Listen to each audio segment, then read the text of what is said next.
¿Y si la historia más antigua que jamás hayamos contado no fuera el principio? ¿Y si solo fuera el último eco de algo mucho más antiguo? Bajo los desiertos del sur de Irak, donde el aire vibra suavemente con el calor y la arena oculta el color del tiempo, fragmentos de arcilla aún susurran en lenguas olvidadas. Cada marca impresa en la tierra húmeda hace 5000 años tenía como fin preservar una verdad. Sin embargo, ahora la verdad duerme bajo capas de ruina y silencio, esperando a alguien dispuesto a escuchar. Así que, antes de que te sientas demasiado cómodo, tómate un momento para darle me gusta a este video y suscribirte, solo si de verdad disfrutas de las historias que se debaten entre el sueño y la historia. Y si aún estás despierto, cuéntame en los comentarios desde dónde nos escuchas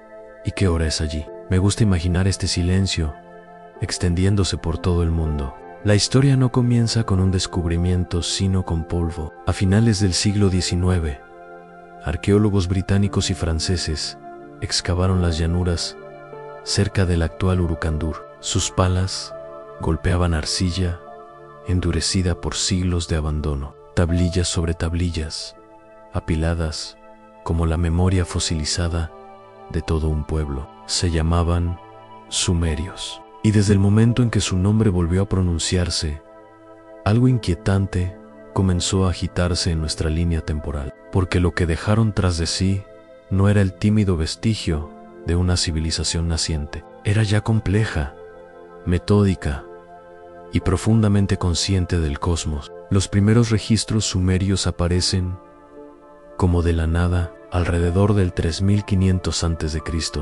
sin una lenta evolución previa. Su idioma estaba completamente formado, sus planos urbanos alineados geométricamente. Sus cartas astronómicas ya eran precisas. Construyeron templos, zigurats, sistemas de irrigación y sistemas matemáticos que aún hoy conforman la base de nuestro calendario. Fue como si de repente se hubiera levantado el telón sobre una civilización que comenzó en pleno florecimiento y luego se desvaneció tan misteriosamente como había aparecido. Los estudiosos llevan mucho tiempo intentando explicar esa repentina desaparición. La historia se inclina por el progreso lento, la invención gradual, una herramienta que conduce a la siguiente. Pero los sumerios complican ese ritmo. Hablaban de una época anterior a los reyes, anterior a los diluvios, cuando el conocimiento era impartido. Nombraban a sus maestros no como hombres, sino como dioses que descendían del cielo. Y aunque ese lenguaje se revistió después de mitos, su fundamento parece más antiguo que la metáfora. La arcilla no miente. Recuerda, imagina sostener una de esas tablillas, cálida, en la palma de la mano. Sus impresiones en forma de cuña aún conservan el pulso de una mano que vivió antes de cada imperio que conocemos. El sistema de escritura, heterogéneo, no era simplemente un alfabeto, sino una geometría del significado. Triángulos, líneas y cortes, cada uno dispuesto para contener tanto sonido como símbolo. Mediante estas marcas, registraban medicina, comercio, himnos, contratos e incluso los movimientos de las estrellas. Una tablilla enumera las fases de Venus con una precisión que solo hemos podido confirmar con los telescopios modernos. Otra describe las órbitas de Júpiter y Marte, y luego están las historias de Enki y Enlil, de Anu, de la creación moldeada a partir de la tierra y la esencia divina. Es fácil descartar la mitología como invención, pero cuando el mito repite el mismo patrón a través de los continentes, el silencio entre líneas comienza a vibrar. Los sumerios hablaban de un gran diluvio que acabó con un mundo anterior. El mismo relato se encuentra en textos adianos, hebreos, hindúes e incluso mesoamericanos. ¿Cómo podían culturas separadas por océanos recordar la misma catástrofe? Quizás la memoria misma se desplaza como el limo, depositándose donde la conciencia encuentra espacio. O quizás Los antiguos compartieron más de lo que nos permitimos imaginar. Cuando los arqueólogos descubrieron la ciudad de Uruk, esperaban encontrar comienzos rudimentarios. En cambio, hallaron murallas que se extendían a lo largo de 6 millas, templos monumentales alineados con puntos celestes y evidencia de una metalurgia avanzada. Enterrada bajo un zigurat, desenterraron una biblioteca de más de 40.000 tablillas de arcilla, una civilización que se documentó con extraordinario detalle, pero que nos dejó con más preguntas que respuestas. ¿Cómo aprendieron tanto y tan rápido? ¿De dónde surgió su sistema matemático basado en 60 y no en 10? ¿Por qué cartografiaron los cielos con tal familiaridad, como si recordaran en lugar de descubrir? Algunos investigadores sugieren que Sumer surgió de siglos de desarrollo olvidado, un linaje de pequeños asentamientos perdidos por la erosión y las inundaciones. Otros susurran que los sumerios heredaron su conocimiento de un pueblo aún más antiguo, borrado por los cataclismos que pusieron fin a la última glaciación. Y luego están quienes interpretan las tablillas literalmente, sugiriendo que los dioses que descendieron del cielo no eran divinos en el sentido espiritual, sino maestros, viajeros, o quizás vestigios de una civilización que nos precedió por completo. Pero incluso los escépticos admiten algo extraño. La cronología sumeria no encaja. Se supone que las civilizaciones no emergen completamente estructuradas.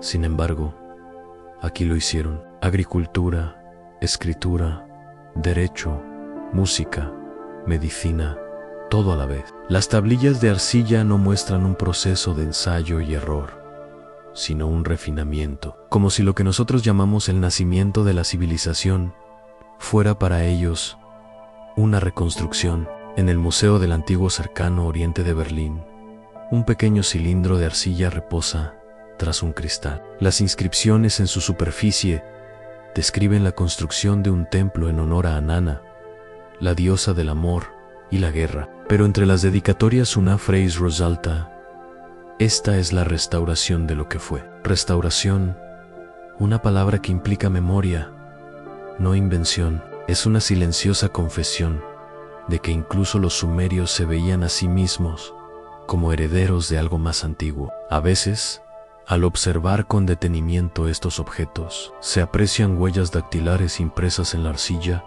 antes de que se secara. La huella de un escriba que pudo haber vivido hace 6.000 años, un pulso congelado en el barro. Y si se sigue esa huella con la mirada, uno se da cuenta de que esas manos podrían haber escrito los últimos fragmentos supervivientes de una era borrada por el diluvio. El tiempo, o tal vez la intención. El silencio entre esas líneas resulta denso, como si algo inmenso se hubiera perdido. Del mismo modo que una nota faltante puede atormentar una canción entera. Del mismo modo que un recuerdo perdido se cierne sobre el umbral del sueño. Quizás por eso estas historias aún nos susurran. Nos recuerdan que lo que llamamos historia podría ser solo la parte que sobrevivió al incendio. Por la noche, cuando los museos cierran y las luces se atenúan, imagino esas tablillas de arcilla respirando en la oscuridad, cada una guardando el tenue recuerdo de un mundo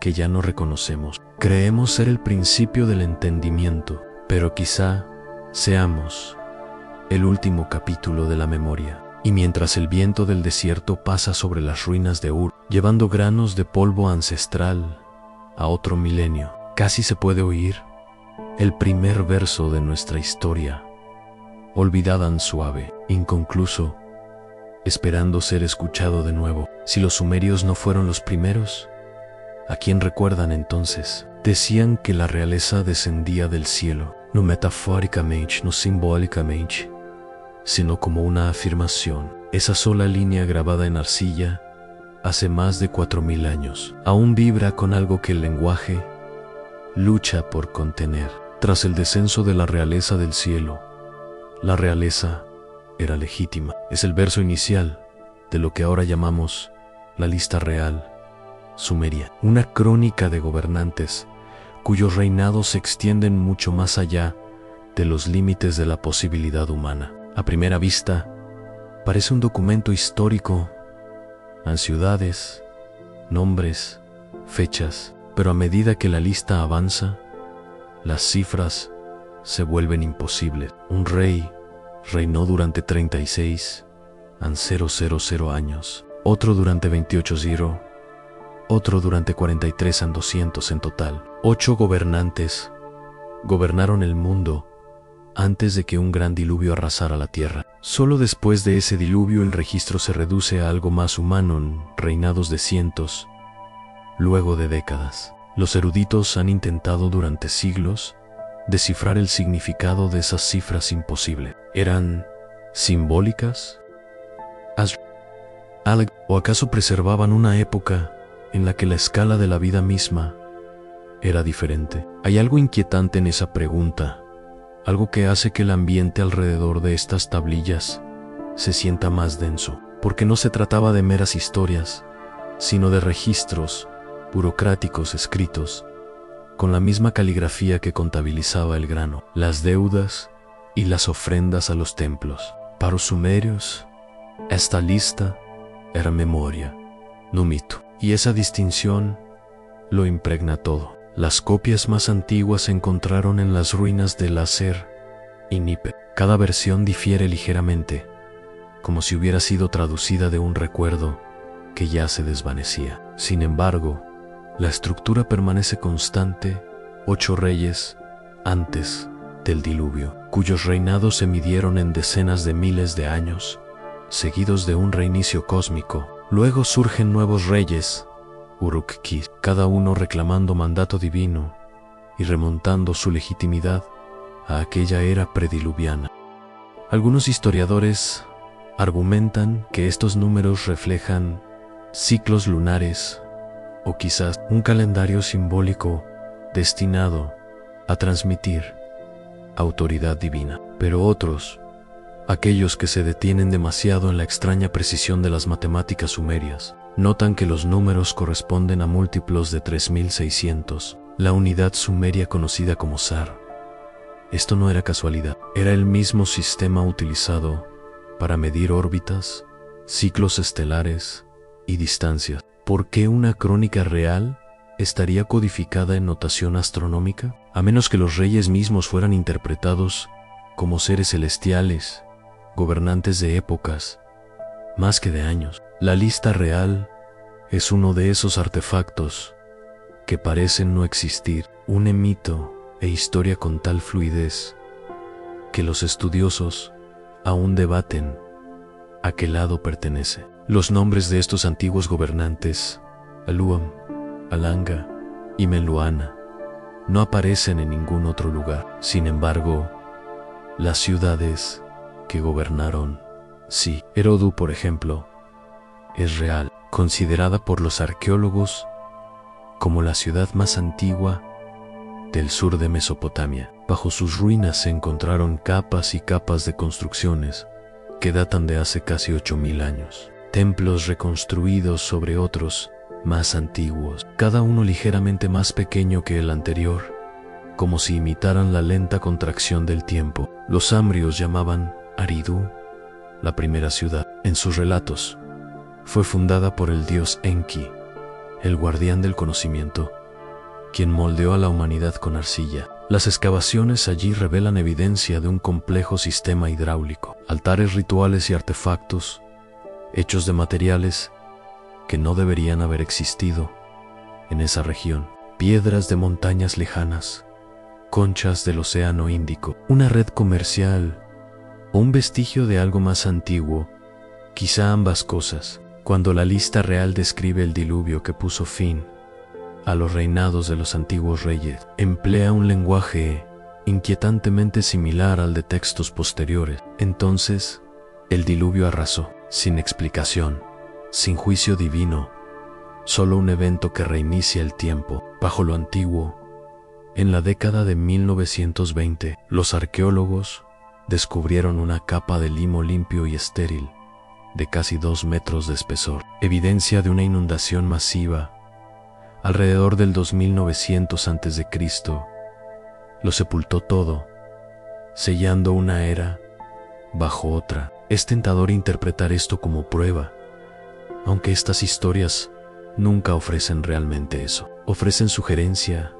sombra, memoria. En la quietud de un museo, frente a la tablilla sin rey, uno puede notar la precisión de cada marca. No hay vacilación. Quien la escribió creía en la exactitud de cada número y, sin embargo, da la sensación de que el autor transcribía algo aún más antiguo, algo transmitido de generación en generación, que ya no comprendía su origen. La extrañeza se agudiza al comprender que casi todas las culturas antiguas comparten un eco de esta misma secuencia: gobernantes divinos, diluvio catastrófico, nuevo comienzo. El papiro egipcio de Trin enumera dioses y semidioses que gobernaron antes que faraones humanos. Las pirañas hindúes describen vastas eras de yugas que duraron decenas de miles de años y culminaron en un diluvio y un incendio. El Kelamelam maya habla de mundos anteriores destruidos por el agua y el tiempo. Siempre el mismo patrón en gobierno celestial, caída en el caos, renacimiento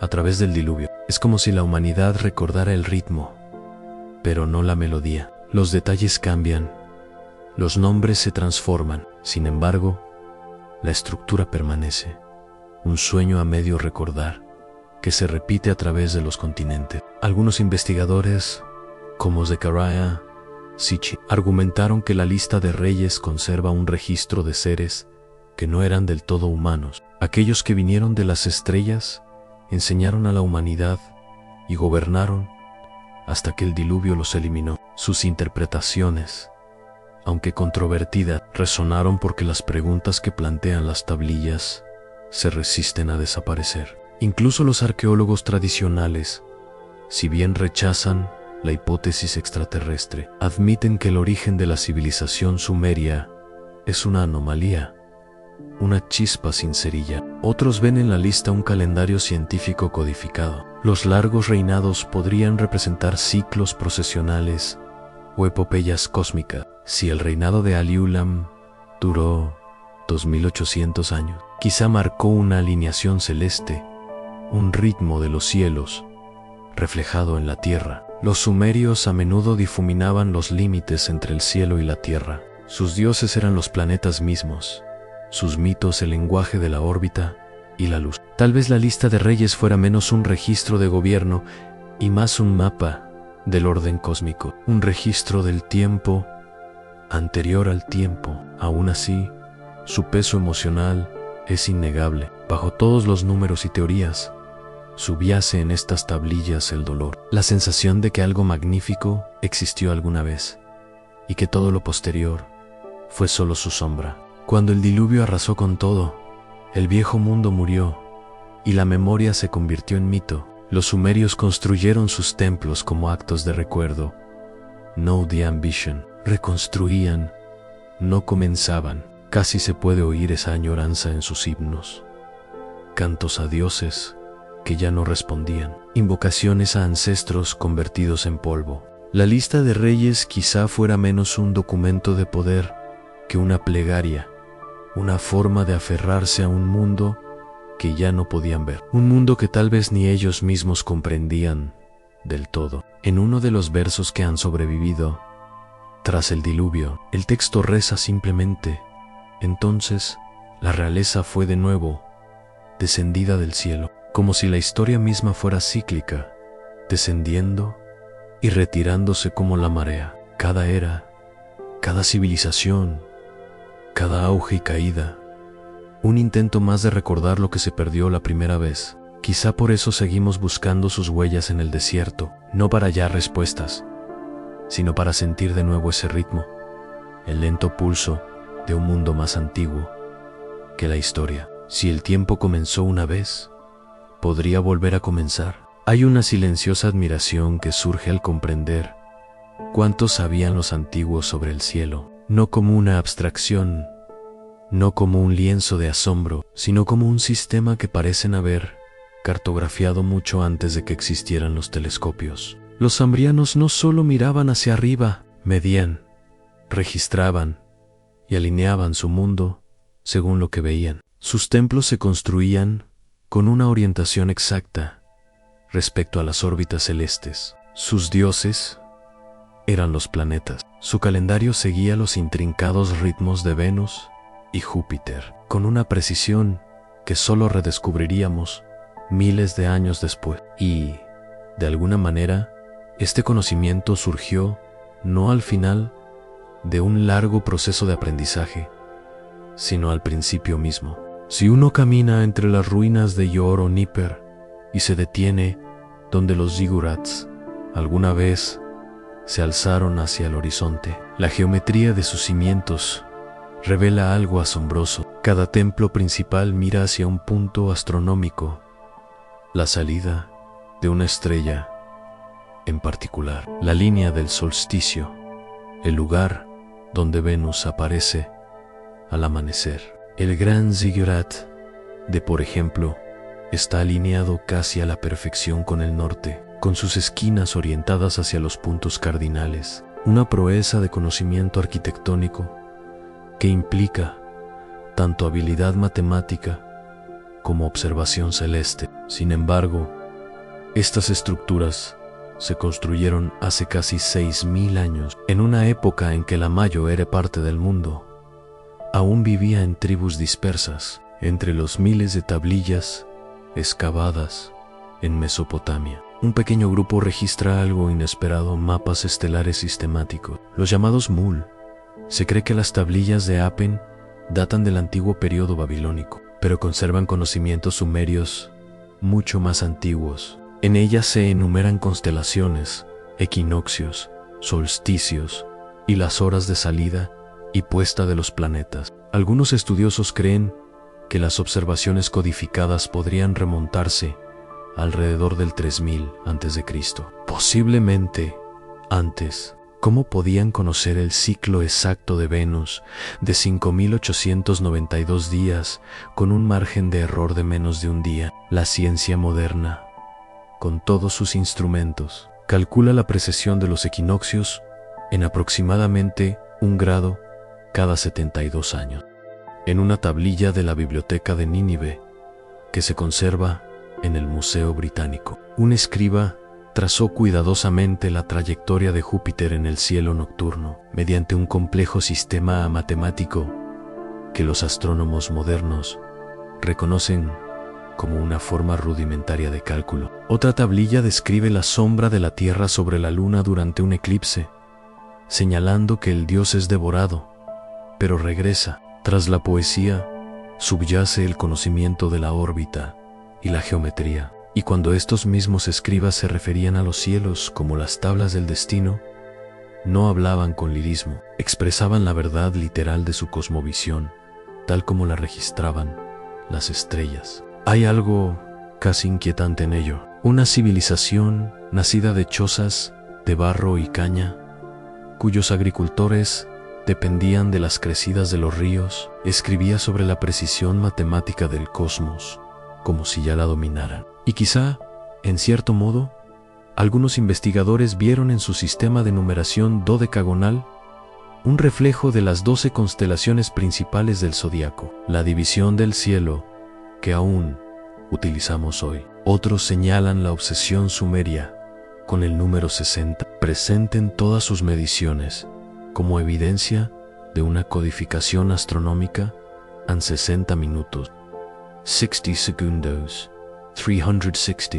Incluso nuestros relojes modernos aún conservan ecos de su diseño. El ritmo mismo de nuestra medición del tiempo proviene del suyo. Y luego están las historias que perturban incluso a los eruditos más cautelosos. En una serie de tablillas de Siper, el dios Enki instruye a la humanidad en las medidas de los cielos, enseñándoles a construir instrumentos para ver lo invisible. Otro fragmento describe una cámara de vidrio que magnifica la vista. Algunos lo interpretan como una metáfora, otros como tecnología perdida, un recuerdo poético de lentes o telescopios primitivos. De hecho, se han encontrado pequeñas lentes de cristal de roca en yacimientos mesopotámicos, aunque su propósito sigue siendo objeto de debate. Eran ornamentos o herramientas de observación. Cuanto más leemos, más difícil resulta separar su cosmología de la nuestra. Los samnios no solo observaban el cielo, creían que estaba vivo. Cada planeta tenía voluntad, personalidad, una órbita que reflejaba un orden moral. El movimiento de las estrellas no era mecánico, sino espiritual. Sin embargo, sus registros siguen siendo matemáticamente consistentes. T. Algen Moro lograron concebir mito y medición en un mismo aliento sin contradicción. Quizás eso es lo que perdió la modernidad, la capacidad de ver la precisión y el asombro como una sola cosa. Si pudiéramos preguntarle a un sacerdote astrónomo sumerio cómo sabía lo que sabía, tal vez simplemente diría que le fue dado. Y quizá no se refería a dioses de carne o fuego, sino al universo mismo, algo recibido a través de la observación, el ritual, la paciencia y la memoria. Sin embargo, incluso esa explicación deja algo sin decir, porque su conocimiento parece demasiado vasto para su contexto, demasiado deliberado para ser mera casualidad. ¿Era esto el vestigio de una época olvidada, una herencia de pueblos que ya habían cartografiado los cielos antes del diluvio? ¿O es simplemente la prueba de que el genio de la humanidad siempre ha sido más antiguo de lo que imaginamos? Sea como sea, cuando el sol se pone sobre las ruinas y las primeras estrellas se encienden sobre el desierto, es fácil creer que los sumerios aún observan. Su geometría permanece grabada en la tierra. Los ángulos de sus templos aún captan la luz de las mismas estrellas que una vez registraron. Sus mitos aún se mueven al ritmo de las órbitas planetarias. Y en algún lugar de ese ritmo yace el recuerdo de una época en que la ciencia y la divinidad eran el mismo lenguaje. Los dioses que midieron los cielos quizás solo fueron hombres, o quizá los hombres que observaron los cielos se convirtieron en dioses al medirlos. Si heredaron su conocimiento, ¿de quién? Entre los cimientos derruidos de la antigua Sumeria, entre fragmentos de ladrillo y arcilla calcinada, los arqueólogos han hallado algo asombrosamente silencioso, evidencia de una tecnología que no debería existir en los albores de la civilización. Herramientas de bronce que aparecen antes de la edad del bronce, perforaciones geométricamente precisas en piedra diorita, tablillas de arcilla que describen complejas mezclas de minerales y metales. Incluso la palabra que utilizaban para conocimiento no significaba aprendizaje como lo entendemos hoy. Se refería a algo más cercano a códigos, fórmulas o leyes fundamentales del orden. Para los samnianos, la ciencia no era invención, sino memoria. Cuando las excavaciones en Erdu descubrieron tablillas que detallaban la construcción de Zigorats, los investigadores esperaban planos primitivos, bocetos toscos de estructuras de barro y caña. En cambio, hallaron medidas, proporciones y ángulos descritos en base 60, el mismo sistema que aún utilizamos para medir círculos y el tiempo. Sus arquitectos calculaban volúmenes, pendientes y distribución del peso con una precisión asombrosa, lo que sugiere una comprensión práctica de la geometría siglos antes de que los griegos le dieran nombre. Es como si hubieran heredado un manual de ingeniería de una fuente desaparecida, uno que podían seguir, pero que tal vez ya no podían explicar del todo. Incluso en la vida cotidiana, su conocimiento científico estaba presente en todo. Los agricultores registraban las fases de la luna para predecir los ciclos de riego. Los médicos catalogaban síntomas y tratamientos en tablillas que parecen escritas por los primeros agricultores. Una tablilla de Nippur enumera más de 200 plantas medicinales clasificadas por función. Otra describe la mezcla de azufre, cobre y aceite para crear compuestos utilizados en rituales de purificación, fórmulas que recuerdan a la química primitiva. Incluso se menciona algo llamado nigar, traducido como el líquido brillante, que algunos creen que se refiere al mercurio destilado.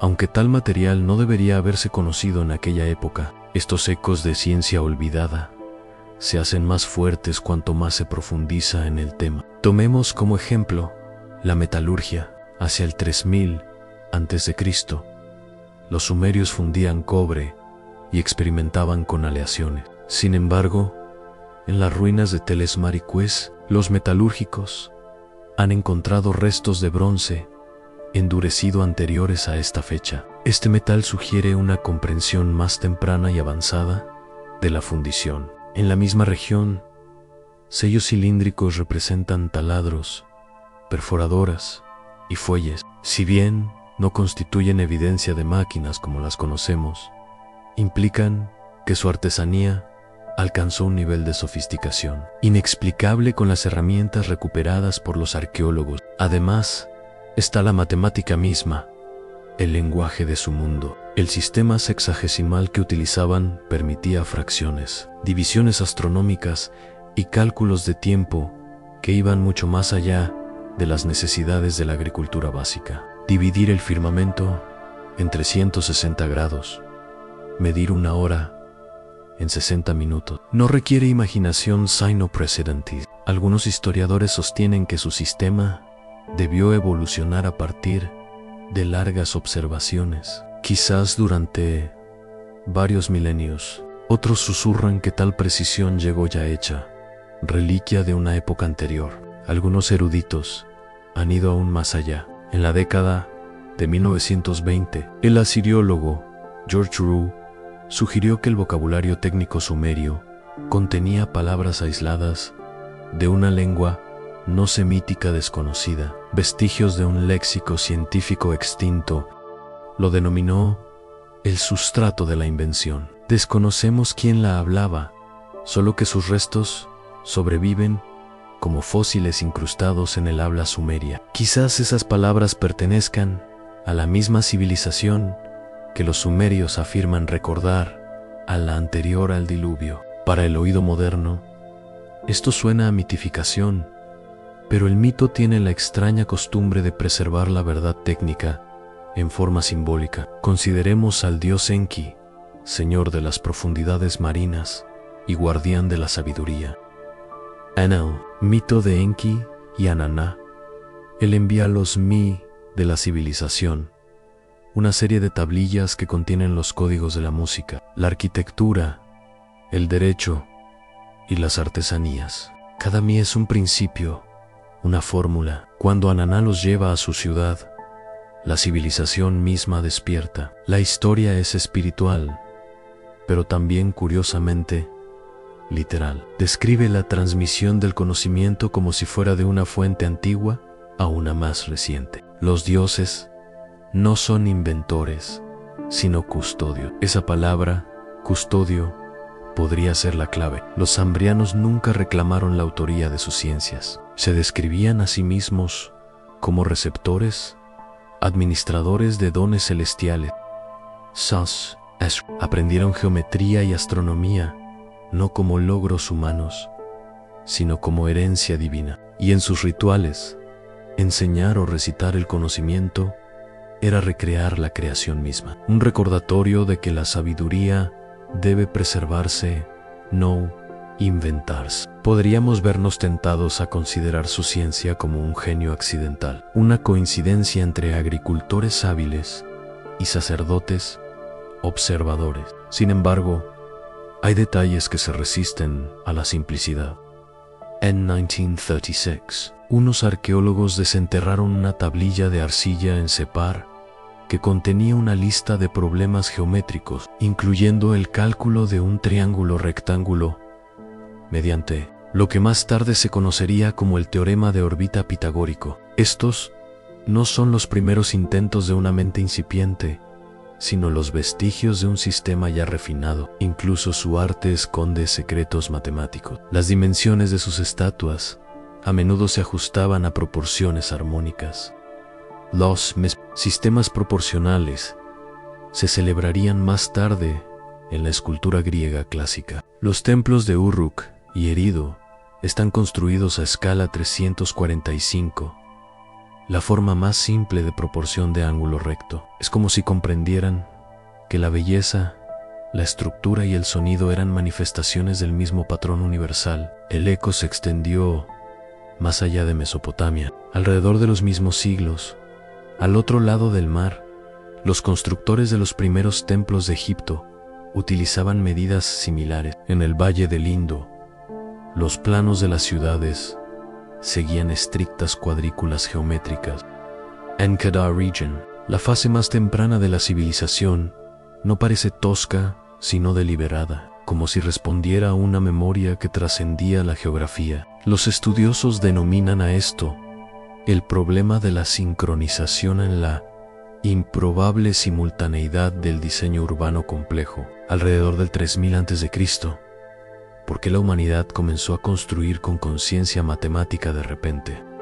¿Pocho no antes o después? Algunos argumentan que esto refleja un despertar compartido de la mente humana, un umbral cruzado cuando el lenguaje, la observación y el pensamiento simbólico convergieron. Otros perciben en ello el vestigio de algo anterior, una herencia común dispersa y recordada de forma distinta por cada cultura. Quizás no se trató de que Sumeria, Egipto y el Valle del Indo descubrieran la civilización por separado, sino de que cada una redescubriera fragmentos de un modelo más antiguo. Los propios sumerios parecen creer que, en sus himnas, la primera ciudad, Eridu, se describe como surgida del barro de las profundidades, con cimientos más antiguos que el cielo. Se decía que el templo del dios Enki, allí, el Obsu, se alzaba sobre las aguas de la sabiduría que fluían del inframundo. Metáfora, sí, pero también una imagen de continuidad, un conocimiento que emerge de las profundidades del tiempo. Incluso su mitología del sonido evoca ecos de orden científico. La palabra Enlil, a menudo traducida como Señor del Aire, también puede significar la vibración que se mueve por el espacio. En los cánticos rituales, los sacerdotes lo invocaban como el aliento que da forma al mundo, la fuerza invisible que estructura la materia. Para los oídos modernos, suena inquietantemente parecido a una comprensión poética de la frecuencia y la resonancia, la física de la vibración codificada en un lenguaje sagrado. Si estos paralelismos son coincidencia, son profundos, y sin embargo, coincidencia o no, persiste la impresión de que la civilización más antigua que conocemos no luchaba por alcanzar el conocimiento, sino por recordarlo. Cada ecuación, cada templo, cada tablilla se siente como un eco, una reverberación de algo más antiguo. Vivimos rodeados por los vestigios de su sistema. Cada vez que decimos la hora, cada vez que dividimos un círculo, cada vez que medimos, repetimos la lógica de su mundo. Todavía nos enseñan, aunque sus nombres se hayan desvanecido en polvo. Quizás la civilización no comienza cuando inventamos el conocimiento, quizás comienza cuando lo redescubrimos, cuando el silencio del olvido se rompe y un eco regresa. Pero si Sumere recordaba lo que había sucedido antes, Q. Catastrophe había borrado el mundo que intentaban reconstruir con tanto esmero. Si uno escucha el tiempo suficiente, incluso la arcilla comienza a hablar, enterrada bajo siglos de viento y silencio. Las tablillas de Nippur y Nínive conforman lo que podrían ser las bibliotecas más antiguas de la historia de la humanidad. Archivos de derecho, medicina, astronomía y rituales. Sin embargo, son más que simples colecciones de conocimiento. Son la memoria fosilizada de una civilización que parecía desesperada por preservar su saber. Cuando estas tablillas fueron desenterradas, destrozaron la ilusión de que los pueblos antiguos vivían en la ignorancia. En cambio, revelaron un mundo de escribas, eruditos y pensadores que escribían como si lucharan contra el olvido. La ciudad de Nippur no era una capital real, no tenía rey, ni ejércitos, ni imperio, y sin embargo, era el corazón espiritual de Suma, hogar del gran templo de Enlil, el Señor del Viento. Bajo sus ruinas, los arqueólogos descubrieron decenas de miles de tablillas de arcilla, un archivo antiguo tan vasto que los estudiosos aún hoy descifran fragmentos. Lo que encontraron lo cambió todo. Había listas administrativas, sí, pero también poemas, mapas estelares, instrucciones quirúrgicas e incluso reflexiones filosóficas sobre el destino y la justicia. Algunos de estos textos son anteriores a la Biblia por más de un milenio, pero contienen ideas tan familiares que resultan casi modernas. Imagínese estar en una de esas salas, con el aire impregnado del aroma a arcilla cocida. Filas y filas de tablillas llenan los estantes, cada una con las marcas angulares de la impronta, cada una voz preservada. Los escribas de Nippur no eran meros registradores, eran guardianes de la continuidad. En sus escuelas, los jóvenes aprendices aprendían no solo a leer y escribir, sino a memorizar catálogos enteros de signos, cientos, a veces miles. Aprender a escribir en Sumer era una iniciación en una orden secreta, un acto de devoción, tanto como de intelecto. La tablilla de arcilla era su objeto sagrado, su puente hacia el pasado. La enorme variedad de temas que allí se conservan es asombrosa. Una tablilla detalla un código de ética para los médicos: no causen daño con sus manos, no retengan el remedio. Otra describe la estructura del hígado en la práctica de la adivinación, una observación protoanatómica codificada en lenguaje ritual. Otros enumeran sustancias minerales utilizadas en tintes y medicina. Aún más sorprendentes son los registros astronómicos, la salida de las estrellas, los movimientos de la luna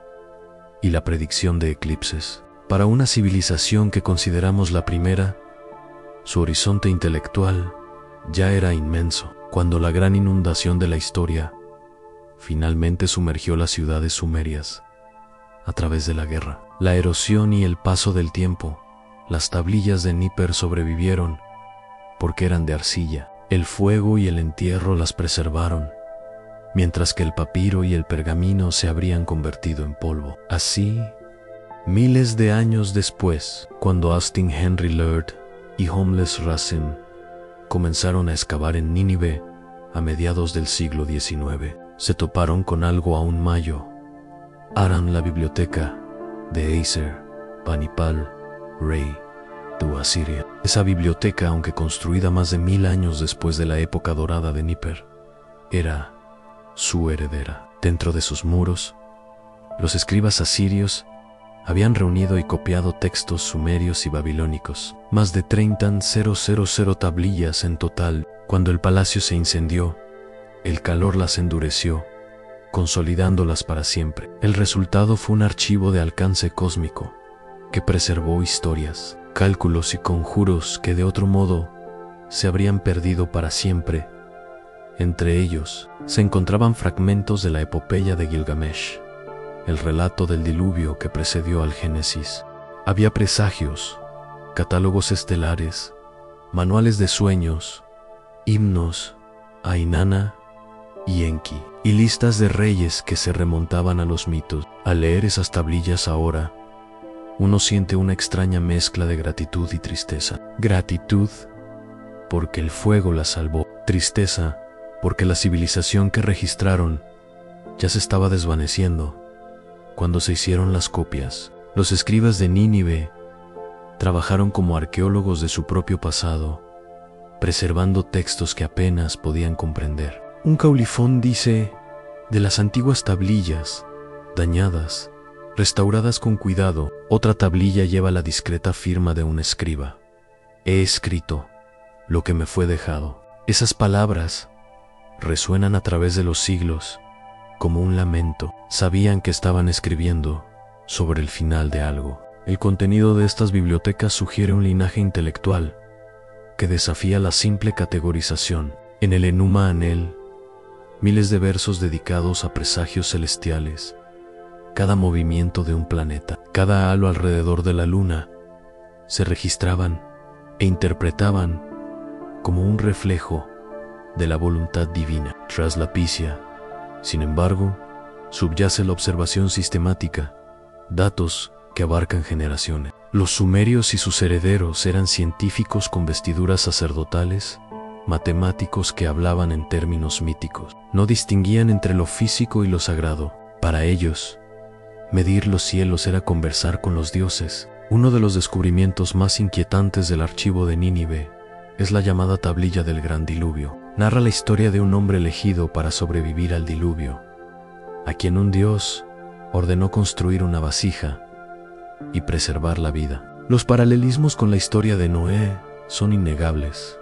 pero esta versión es más antigua, quizá la original. El diluvio, dice, arrasó como un viento, aniquilando reyes y ciudades por igual. Cuando las aguas retrocedieron, la realeza descendió de nuevo del cielo. El ciclo se repitió. La historia es a la vez mito y registro, memoria y metáfora. Es fácil leer estos textos como curiosidades lejanas, pero no fueron escritos para nosotros. Fueron escritos para la continuidad, para un futuro que esperaban que aún comprendiera. Cada tablilla era una cápsula del tiempo, una súplica contra la erasia. Los escribas debían saber que los imperios caen y las lenguas se extinguen. Aún así, escribieron, confiando más en la arcilla que en la piedra. Y quizá tenían razón, porque mucho después de que sus ciudades se derrumbaran, sus palabras perduran. Sus números definen nuestros relojes. Su geometría da forma a nuestros edificios. Sus mitos viven en nuestras religiones. Incluso sus temores a la avalancha del olvido siguen siendo nuestros. En cierto modo, toda biblioteca moderna es descendiente de Nippur y Nínive. Cada estante, un nuevo estrato de arcilla. Pero hay otra capa en esta historia, una que rara vez se cuenta en voz alta. Algunos fragmentos de estas antiguas bibliotecas describen dispositivos, instrumentos y procesos que parecen fuera de lugar en su época. Una tablilla habla de un recipiente de cobre brillante que almacena el fuego del cielo. Otra menciona un cristal que trae luz a la oscuridad. Los estudiosos interpretan esto como metáforas de objetos rituales. Cabe preguntarse, sin embargo, si eran metáforas o tenues ecos de tecnologías perdidas,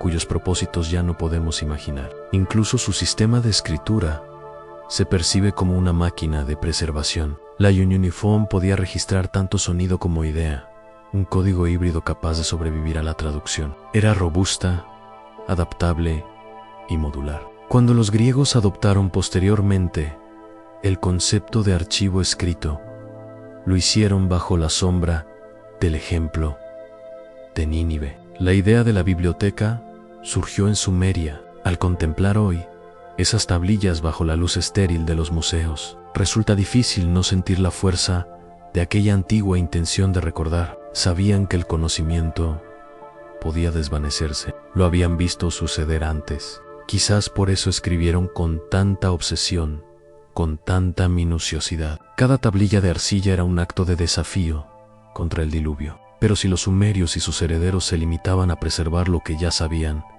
¿qué habían perdido entonces? ¿Qué archivo más profundo yace aún sepultado bajo las capas del tiempo, esperando que otra civilización lo encuentre, lo lea, se maraville y se plantee la misma pregunta sin respuesta? En los relatos más antiguos jamás escritos, la humanidad no nace, sino que se crea. Los sumerios contaban historias de dioses que trabajaban arduamente para dar forma al mundo, y de un momento en que se cansaron de su interminable labor. Fue entonces, según decían, cuando Enki, el dios de la sabiduría, y Ninhurst, la diosa de la vida, reunieron la esencia divina y la mezclaron con la arcilla de la tierra. De esta fusión surgieron los primeros humanos, Lulu, Amu, sirvientes capaces de soportar las cargas de la creación. Es un relato mitad mito, mitad memoria.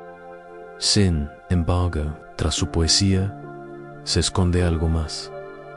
Una idea tan antigua y tan radical que aún nos inquieta, aunque la vida misma sea fruto de un diseño. La epopeya de Atraesis, grabada en tablillas mucho antes del libro del Génesis, describe la asamblea de los dioses. Enlil, su líder, se lamenta del ruido de los seres inferiores que trabajan en los campos. Enki ofrece una solución. Crearán una nueva raza que trabaje en su lugar. Pero la arcilla cruda, por sí sola, está inerte. Para amarla, necesitan algo de sí mismos. Así pues, sacrifican a un dios. Su sangre se mezcló con la tierra.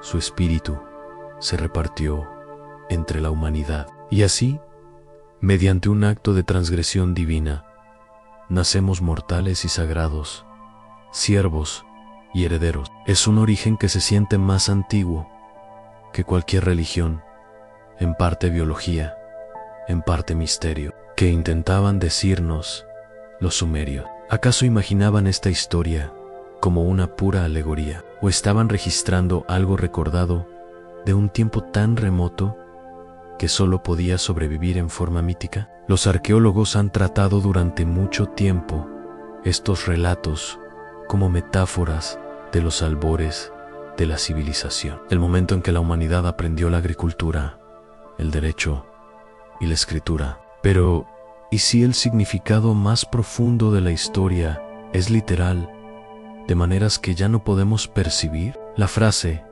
mezclado con la sangre de los dioses, aparece una y otra vez en textos mesopotámicos. En el Zima Elani Hadio, la esencia genética de lo divino se describía como un fluido vital, una semilla celestial. La misma idea resuena en Egipto, en Grecia, en la Biblia hebrea. Creían que el cuerpo humano albergaba fragmentos de algo más antiguo, algo celestial. Los lectores modernos tienden a separar el mito de la ciencia. Sin embargo, al observar con detenimiento, la distancia entre ambos se reduce. Los embrios describían un proceso de creación que implicaba la manipulación de carne y hueso, materia imbuida de intención. En el mito de Enki y Ninma, los dioses experimentan repetidamente, creando seres que fracasan, uno ciego, otro mudo,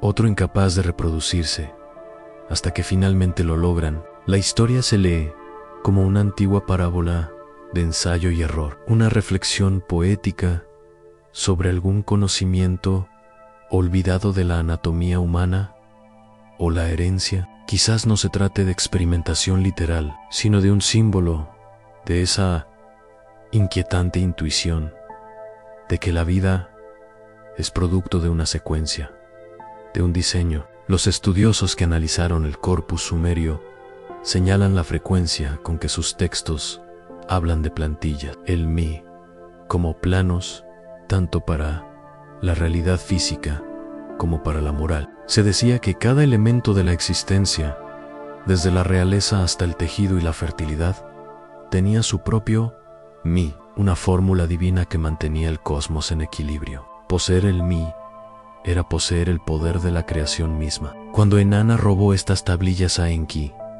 el caos se extendió por el mundo, no porque desafiara a los dioses, sino porque alteró el código que sustentaba la vida.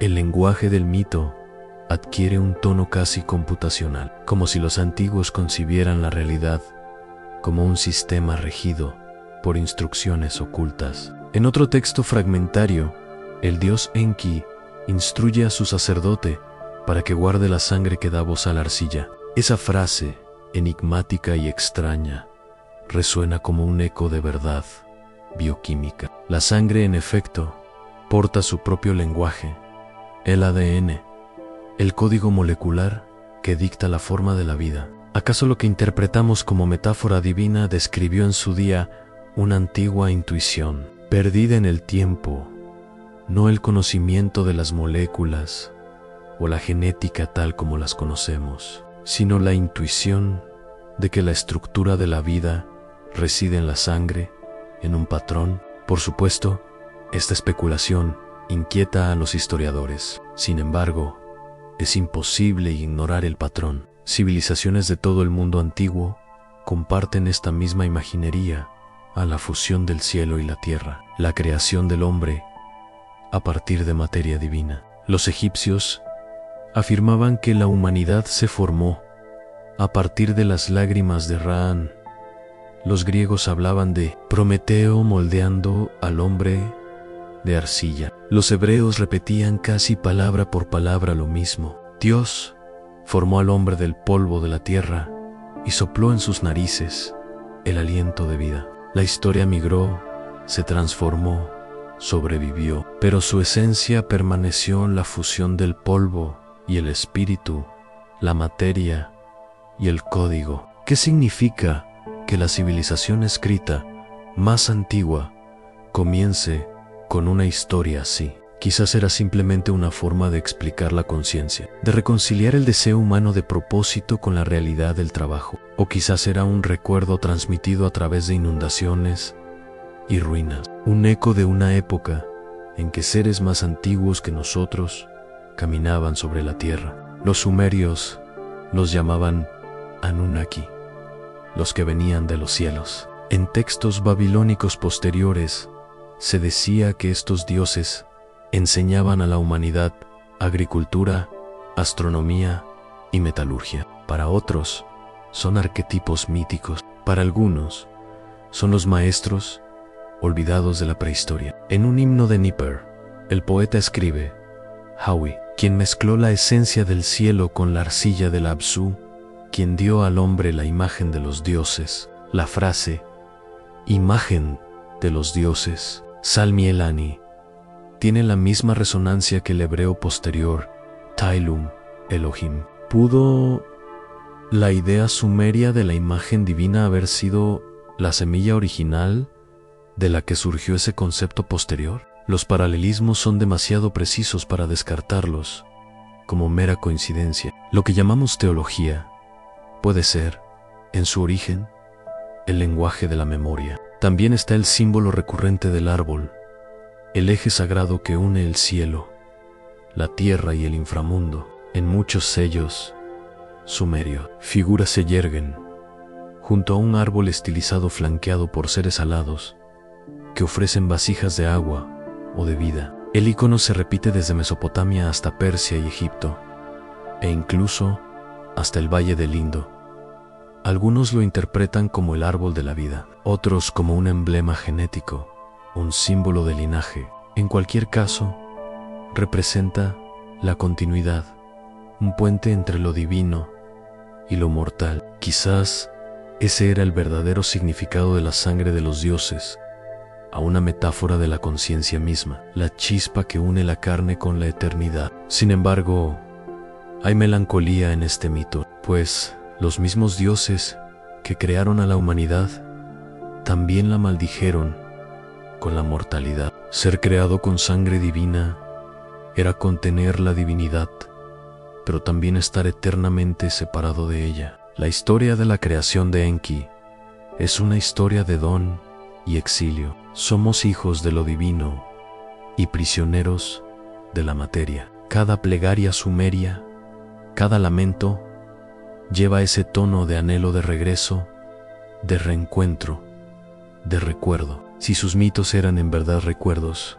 entonces quizás lloraban una separación ocurrida en el pasado. Una caída, no por pecado, sino por pérdida de conocimiento. Algo se dividió hace mucho tiempo, y desde entonces hemos intentado reconstruirlo. Cada era redescubre fragmentos, las leyes de la física, los secretos de la vida, y lo llama progreso, pero tal vez solo sea un recuerdo. Al final, los ambrios no veían conflicto entre la creación y la ciencia, entre los dioses y la arcilla. Solo veían una historia contada una y otra vez, el universo despertando a sí mismo a través del cuerpo. La sangre de los dioses aún corre por nuestras venas. Habrían dicho no como un mito, sino como un recordatorio de que nuestros orígenes son terrenales y cósmicos, conocidos y olvidados a la vez. Si los primeros humanos nacieron de la unión del cielo y la tierra, ¿qué sucede cuando la sangre de los dioses recuerda lo que fue? Tras la catástrofe, reina una extraña quietud, un silencio tan absoluto que incluso la memoria duda en hablar. Los ambrianos conocían bien ese silencio. Lo llamaban el día en que las aguas arrasaron la tierra. Para ellos, no fue simplemente una tormenta o una inundación. Fue la destrucción de un mundo, la purificación de una era que se había vuelto demasiado ruidosa, demasiado llena de sus propias creaciones. Lo que quedó después no fue solo ruina, sino amnesia. La humanidad volvió a empezar, decían, más pequeña, más humilde, atormentada por los ecos del pasado. En la epopeya de Zudra, uno de los relatos del diluvio más antiguos conocidos por la humanidad, la historia se desarrolla en fragmentos grabados en arcilla alrededor del 1700 a.C., pero con raíces en una memoria oral mucho más antigua. Los dioses, perturbados por el ruido de la humanidad, decretan la destrucción. Solo Zudra, rey y sacerdote de la ciudad de Shurapak, recibe un susurro de advertencia del dios Enki. Construye una vasija, la Dais Enki, de paredes fuertes y sellada con brea. Lleva dentro la semilla de todos los seres vivos. Entonces comienza la lluvia, no suave, sino interminable. Los ríos crecen, el mar engulle las llanuras y el horizonte se disuelve en el agua. Durante 7 días y 7 noches, el mundo desaparece bajo el diluvio. Cuando las aguas retroceden, Zuzra abre una ventana y suelta una paloma. Esta no regresa. Él sabe que la tierra ha resurgido. En agradecimiento, ofrece un sacrificio. Los dioses, conmovidos o tal vez arrepentidos, le conceden la inmortalidad y lo colocan en la tierra más allá de los ríos. Esta historia es anterior al diluvio bíblico por más de 1 milenio. Su esencia es la misma Aira divina, superviviente elegido, recipiente de vida, renovación. Sin embargo, la versión sumeria no conlleva ninguna lección moral ni condena. En cambio, se presenta como una memoria geológica, el registro de un evento tan profundo que quedó grabado en la historia de la humanidad. La arqueología, cautelosa como siempre, duda en afirmar tales mitos. Y sin embargo, bajo las ruinas de antiguas ciudades mesopotámicas, hay evidencia de que algo similar al diluvio sumerio sí ocurrió. En la década de 1920, Sir Leonard Woolley excavó y descubrió una profunda capa estéril de limo, lodo fluvial limpio, de casi 2 metros de espesor. Intercalada entre capas de asentamientos, encontró depósitos similares en Quiz y Shurapak. La datación correspondió aproximadamente al 2900 a.C. Woolley lo describió sencillamente en una inundación de tal magnitud que destruyó la vida y dejó la tierra desolada.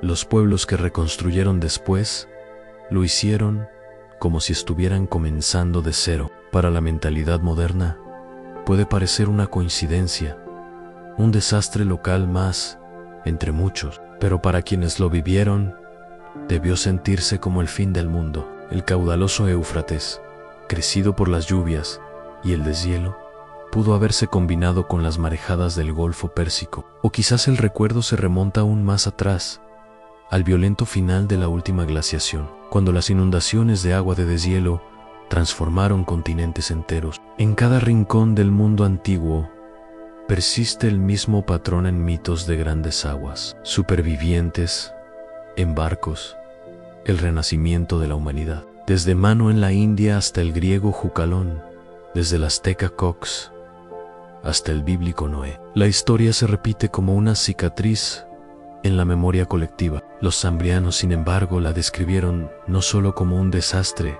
sino como una transición. El diluvio fue la línea divisoria entre los reyes antidiluvianos, esos misteriosos gobernantes que reinaron durante decenas de miles de años, y los reyes mortales que le sucedieron. Fue el velo entre el mito y la historia. Antes del diluvio, los dioses caminaban abiertamente entre los hombres. Después, se retiraron. La conexión entre el cielo y la tierra se rompió. La humanidad quedó sumida en el recuerdo y la memoria. Algunas tablillas sugieren que el diluvio no fue del todo natural. En un fragmento, los dioses debaten entre sí.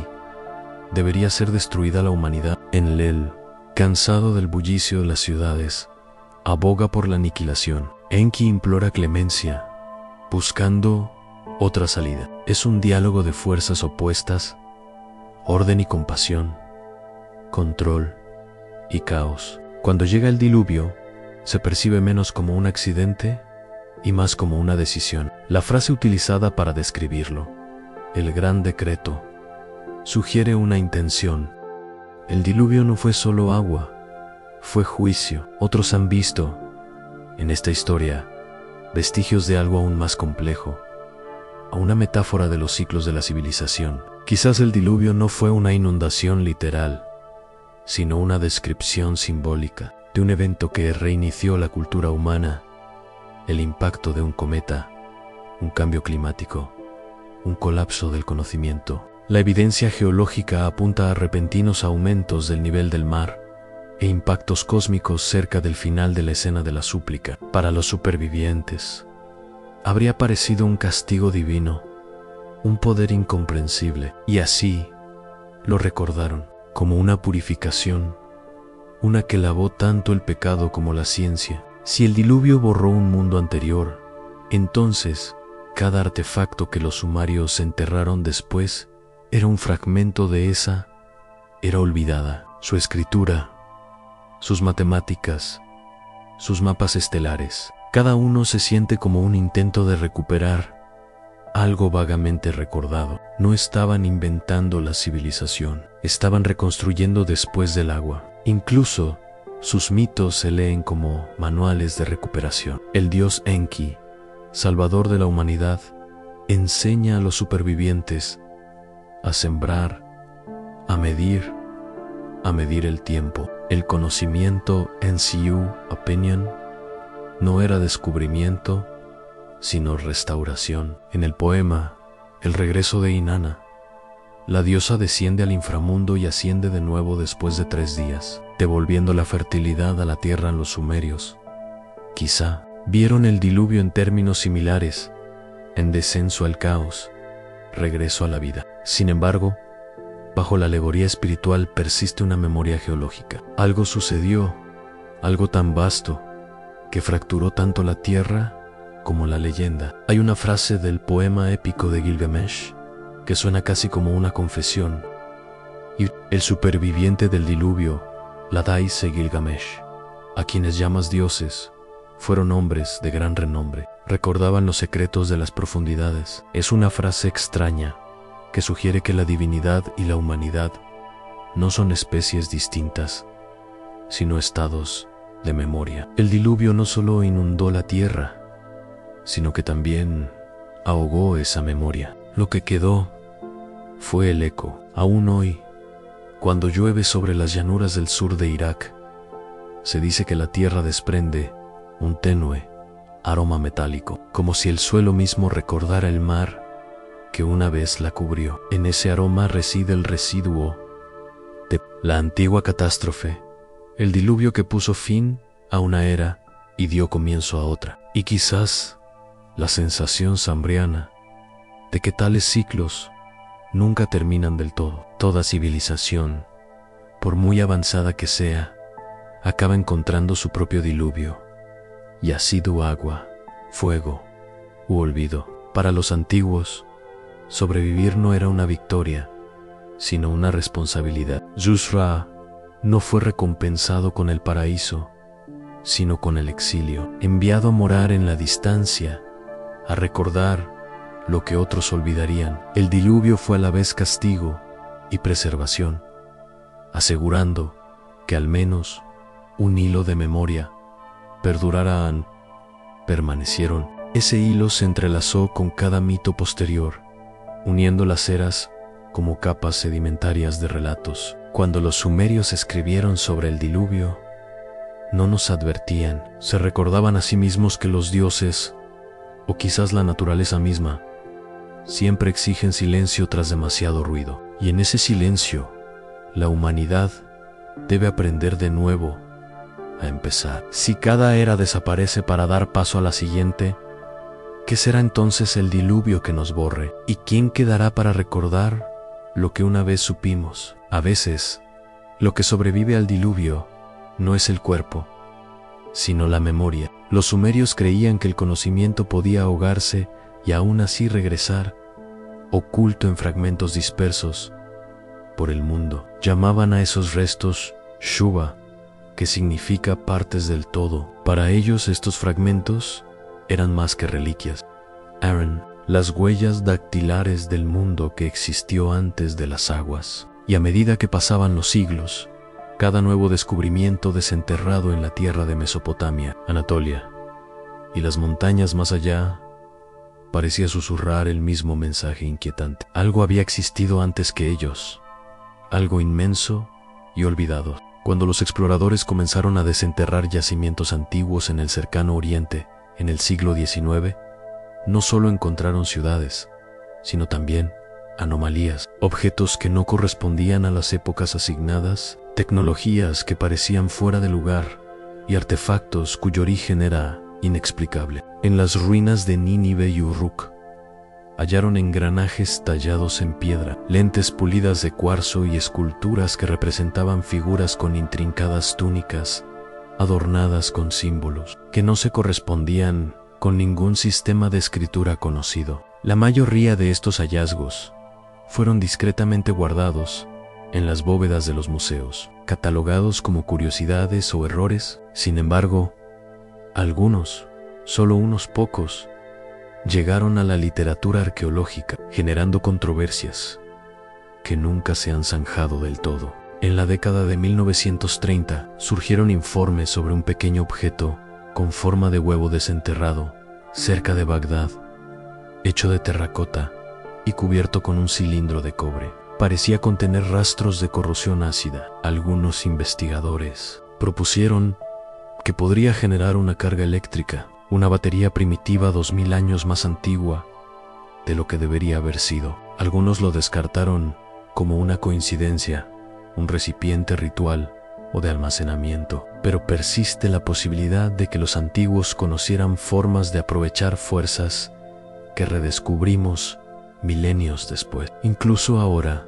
Pérmenes, un cristal en el Museo de Bagdad, su función sin resolver, su silencio más denso que cualquier explicación. Hay otros indicios en las tierras altas de Anatolia, en Turquía. Leios de Suma, un yacimiento llamado Göbekli, revela pilares megalíticos tallados con animales y símbolos celestiales de más de 11 en 000 años de antigüedad, 6 en 000 años antes del auge de Suma. El yacimiento es anterior a la agricultura. Sin embargo, sus constructores dispusieron piedras de toneladas de peso en recintos geométricos alineados con las estrellas, sin escritura, sin metal, sin ciudades, pero con una comprensión de la astronomía y la ingeniería que parece fuera de lugar. Los arqueólogos lo llaman el primer templo, pero para los sumerios, que surgieron mucho después, un yacimiento así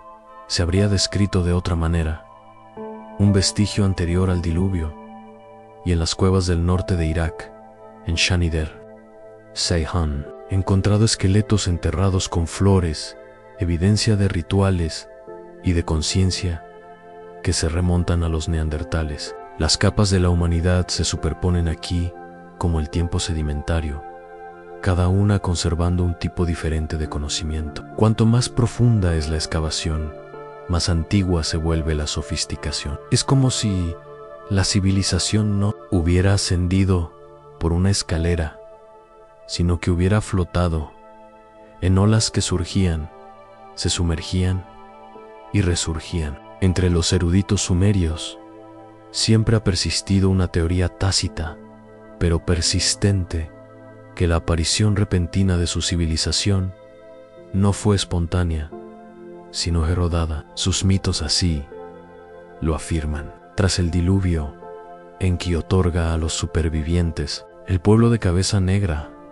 las herramientas de la vida, la escritura, la medición, la agricultura y el derecho. No inventa estas cosas, las restaura. El propio idioma sumerio sugiere esta restauración. Las palabras que designan la creación a menudo derivan de raíces que significan despertar o reconstruir. La suya fue una civilización de la memoria, no del comienzo. Las capas arqueológicas respaldan esta intuición. Bajo las ciudades más antiguas conocidas de Suma, Eridu y Urag, yacen capas de habitación aún más antiguas, lavado por limos antiguos. Las dataciones de radiocarbono sugieren asentamientos de más de 8000 años de antigüedad, anteriores al supuesto nacimiento de la civilización. En algunos estratos aparecen herramientas que no deberían existir: metalurgia avanzada, cerámica fina,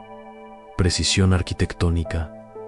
Nada de esto encaja con el modelo de progreso lineal. En cambio, sugiere una cronología fragmentada, una prehistoria borrada y luego parcialmente recuperada. Toda cultura hereda sus fantasmas. Para los sumerios, esos fantasmas eran los propios dioses. Los Anunnaki no eran venerados como deidades distantes, sino recordados como maestros, aquellos que caminaron entre los humanos antes del diluvio. En la era posterior a ellos, se les llama señores de la sabiduría, constructores de ciudades, aquellos que midieron las aguas oscuras. Algunos intérpretes modernos han intentado reinterpretarlos como arquetipos míticos, símbolos psicológicos del conocimiento. Pero en las líneas irregulares, el tono es diferente. Eran recuerdos, no alegorías. Los sumerios hablaban de ellos con el lenguaje que se usa para los ancestros, no con abstracciones. En una tablilla particularmente inquietante, Sejnepa, el escriba, registró una visión. Vi los templos de piedra de las profundidades, sus puertas selladas por las aguas. Vi luces bajo el mar que nunca se desvanecen. Los estudiosos lo interpretan como una metáfora, pero su imaginería resuena en diversas mitologías: los reinos sumergidos, las ciudades perdidas, el conocimiento que yace bajo las olas. Los griegos lo llamaron Atlántida, los egipcios hablaron de Zepi, el primer tiempo. Los sumerios simplemente lo llamaron antes del diluvio. Quizás todos recordaban el mismo evento, fragmentado a través de las lentes de la geografía y el tiempo. Algunos geólogos sugieren, ahora que tal diluvio sí ocurrió hace unas 12.000 años, cuando el deshielo glacial provocó una catastrófica subida del nivel del mar y sumergió vastas costas.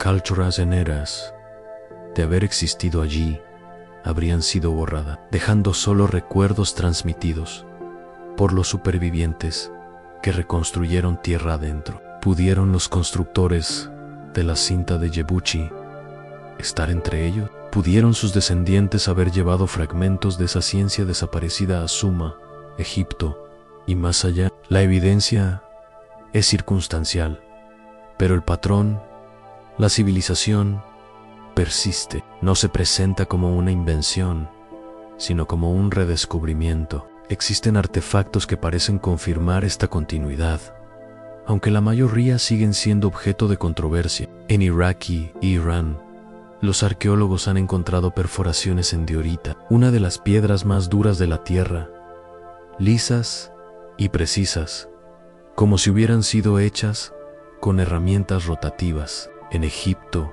aparecen marcas idénticas en granito y basalto, las mismas técnicas, las mismas huellas, separadas por miles de kilómetros. ¿Coincidencia?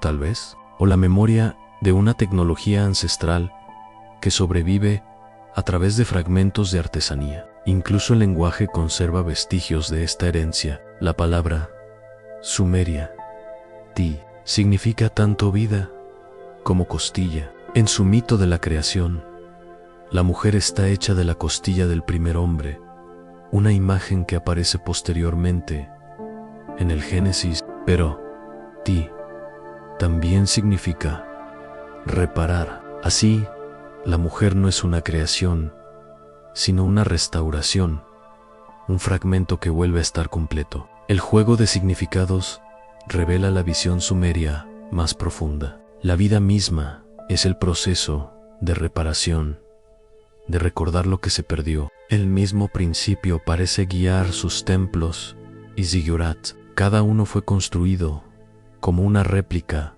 de una estructura celestial, un modelo de lo que ya existía. Existía en el reino de los dioses. Para los sumerios construir era reconstruir. Incluso las medidas de sus templos se describían según el plan escrito en las estrellas. Es una idea a la vez poética y precisa, pues creían que los dioses habían dejado los planos del mundo, no en papel, sino en el cielo. Si profundizamos en esta idea, empieza a sonar menos a teología y más a filosofía científica. Y si cada descubrimiento de la humanidad no fuera creación, sino un recuerdo, cada era, a su vez, encuentra un fragmento, una pieza del todo, y la cree nueva. Los sumerios quizás se hubieran reído de esta ilusión, pues veían el tiempo no como una línea recta, sino como una rueda. Lo que se sumergió, resurgirá. El diluvio no lo borró todo.